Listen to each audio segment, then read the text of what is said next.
ഇവളെ പേടിപ്പിച്ച് സമ്മതിപ്പിക്കാൻ നോക്കിയാലുണ്ടല്ലോ തന്തയും തള്ളയും കൂടി അഴി എണ്ണിക്കും ഞാൻ. കേക്ക്, നല്ലോണം ചെവി തുറന്ന് കേക്ക്. ഇവളെ ചുമന്നോണ്ട് നടക്കണതിന്റെ കൂലിയായിട്ട് ഇവളെ നമ്മളെ ജയിലിൽ കയറ്റുമെന്ന്. കൊള്ളാം.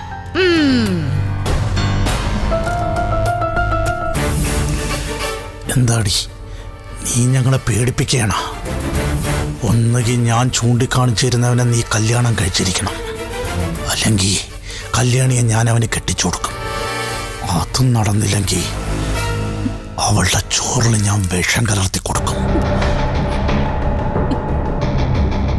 അതുമല്ലെങ്കിൽ ഉറങ്ങിക്കിടക്കുമ്പോ കഴുത്ത് ഞെരിച്ച് ഞാനങ്ങ് കൊല്ലും. ഞാൻ നിന്റെ തള്ളയെ കൊന്ന് കെട്ടിത്തൂക്കുന്നത് നീ കണ്ടതല്ലേ? ശാന്തപ്പം പറഞ്ഞ പോലെ ചെയ്തിരിക്കുന്ന നിനക്കറിയല്ലോ. എന്താ വേണ്ടതെന്ന് നീ നന്നായിട്ടൊന്ന് ആലോചിച്ച് തീരുമാനിക്ക്.